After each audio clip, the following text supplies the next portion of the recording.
우리가 잘못 알고 있는 입학사정관 전형이 있는데요. 입학사정관 전형은 공부 못해도 간다고 생각하는 착각이에요. 예. 입학사정관 전형 대비하려면 어떻게 하면 돼요? 하면 내가 하는 첫 번째 말이 공부나 잘해. 예. 그게요, 이런 겁니다. 이런 거죠. 즉, 이게 원이라고 치면 이걸 정확하게 5등분을 하면 이렇게 오각형이 만들어지지 않나요? 예. 그러니까 대학은요, 사정관 전형에서 아이들을 뽑는 것은요, 대학마다 약간 이 뾰족 표준관이 이 부분에 대한 가중치는 조금씩 다르겠지만 일반적으로 맨 첫 번째 보는 게 학업입니다. 학업 능력이에요. 공부 잘하나 못하나 본다는 겁니다. 그 외에 리더십 같은 걸 보겠죠. 리더십, 미래 지향적 의식, 이런 식으로 표현을 하고, 봉사정신, 이 봉사라고 알고 배려, 시민정신, 이런 말을 씁니다. 그 다음에, 독서 능력을 봐요. 이걸 이제 보통 말하면 학업 능력과 함께 전공, 적합성을 측정할 때 이 독서를 많이 봅니다. 그리고 수상, 기타, 수상 실적과 기타 실적을 봅니다. 그래서 가운데 점을 0점을 했어요. 얼마나 뻗어나가든가. 혹시 집에 애를 생각해 보세요. 내신 성적은 아주 뛰어난데. 네? 내신 성적 아주 뛰어난데. 천성이 게으르고 남 앞에 나서기 싫어한다. 이런 애는 입학사정관 전형 오면 안 됩니다. 걔는 어떻게 되느냐면요. 학업 능력은 뛰어나겠죠. 그죠? 여기 1, 2, 3, 4, 5, 6, 7, 8, 9 10단계로 나온다. 얘가 책도 엄청나게 많이 봤어요. 그죠? 이렇게 되죠.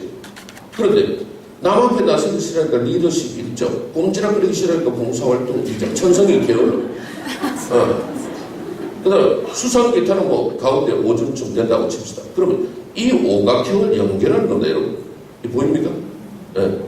이 오각형을 연결해서 이 아이의 전체적인 토탈 캐패시티, 즉 능력적 부분을 그렇게 판단하는 거예요.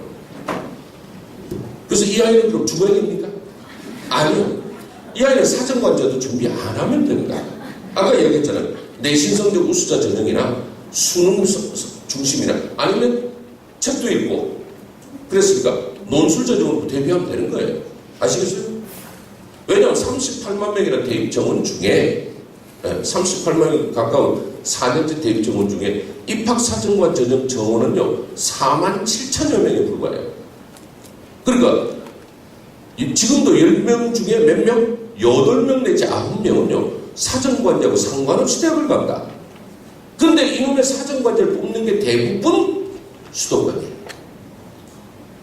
서울대는 80%가 넘어 83%를 사정관자로 뽑아요. 연고대도 70%가 넘죠. 그래서 사정관제 하는 거죠. 여러분 나중에 이 꼭지점이 자꾸 내려오겠죠. 그죠? 그러니까 이 너무 낮으면 안 돼. 한 7 정도 요즘은 돼야 돼. 그죠? 이쯤 되면서 왜? 청소 시간에 화장실 청소 남들이 안 하려고 그러는데요. 받침끄댕이 막 둘둘둘 말아올리고 맨발로 가서 그냥 양동이 물 그냥 변기에 잘 퍼붓는 애들 있죠. 아니 친구들끼리 봐도 쟤 대단하다. 정말 성실하다. 아니면 용기 있다. 이런 애들 있어요. 그런 애들 리더십, 남을 위한 희생정신이 있다는 거죠. 7점. 봉사정신도 열심히 해요. 7점. 독서는 조금 부족하지만 7 정도는 돼. 수상 실적은 한 5점 정도 된다고 치면 이걸 읽는 거예요. 이렇게. 이걸 이렇게. 이렇게 열면 저 아이가 어떤 이 빨간 면적이 앞에 아이가 가지고 있던 튀어나온 까만 면적보다 더 넓죠? 그러니까 첫 번째 아이가 불합격하는 거고 두 번째 아이가 합격하는 겁니다. 그러니까 우리 애가 입학사정관 전형 스타일인가 아닌가 이걸 지금 최종 결정을 해야 돼요. 지금. 왜냐하면 지금부터는 입학사정관제에 대비한 준비를 해야 돼요. 준비를 한다는 게 뭐냐면 지금부터 말씀드리겠습니다만 어떻게 자기소개서를 쓸 건지 이해가 돼요? 근데 내가 맨 처음 뭐라고 그랬어요? 이 자기소개서에 제일 중요한 게 long time ago I decided my future so 그죠? 결과를 쫙 보여줘야 돼. 근데 과가 달라지면 안 된다고 그랬죠. 그럼 자기소개서 2장 써야 되잖아. 한 장은 어쨌든 거짓말이잖아. 나는 옛날부터 기자가 되는 게 꿈이었는데로 출발했던 신문방송학과 간다고 했던 애가 영어영문학과의 지방을 또 다르게 하게 되면 어떻게 됩니까? 나는 태어날 때부터 모태 영어꾼이었다. 이러거든. 애한테 자존심도 문제고 양심도 문제고 아니 준비도 잘 안 됩니다. 그렇게 세팅이 안 되니까. 그래서 관은 하나라 해야 된다. 고하는 거. 그래서 여러분 이 학업 능력이 내려가면 안 되는데요. 입학사정관 전형이 보통 저희들이 볼 때는 투트랙으로 아이를 뽑습니다. 같은 대학 내에서도. 투트랙이라고 합니다. 기차 레일과 같은 거라고 생각하면 돼요. 이게 결합이 안 돼. 결합이 안 되고 평행하게 투트랙으로 뽑습니다. 이 투트랙이라고 하는 이야기가 뭐냐고 하면요. 즉 A형으로도 뽑고 B형으로도 뽑는다는 이야기입니다. 이걸 섞지 않아요. 그 무슨 이야기냐면 A형은 주로 뭐가 반영돼? 학업 성적 우수자로 중심으로 한 입학사정관제가 있어요. 같은 대학 안에서도 그렇습니다. 그 다음 B형은 일단 내신 성적 반영을 전혀 안 해요. 안 하고 그 아이의 스펙 중심으로 활동 중심으로 합격자를 뽑는 거예요. 그러니까 똑같은 내가 준비를 했었어도요. 어디에 내가 원서를 내느냐에 따라서 결과는 사뭇 달라질 수 있습니다.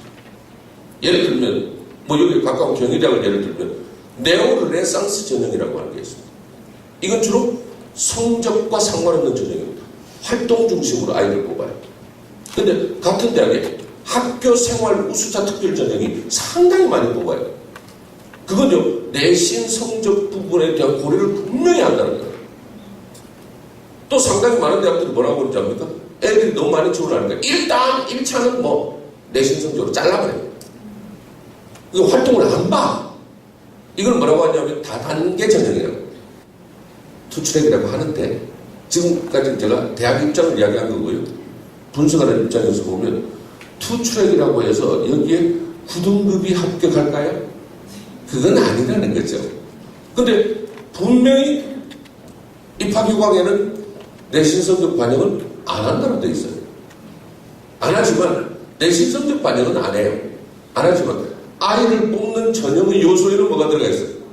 예, 학업 능력이랑 전공적 성능력을 고려하죠. 그러니까 직접적 반영은 안 돼도 어쩔 수 없이 간접 반영을 하지 않느냐. 아니, 내신 반영하는 처럼 전과목 반영 이런 건 안 할 수 있어요. 그렇지만 이과 아이들의 수학과학 성적이라든지 화학과 온다는 아이가 화학 성적이 맨날 9등급이라면 이건 학업 능력 부분에 대한 고려를 하겠죠. 그래서요, 여러분 전체 과목 성적은 다소 부족하더라도 뭐 내가 지망하는 학과와 그 뭡니까 성적은 코드가 맞아야 돼요. 이거 굉장히 중요한 이야기예요.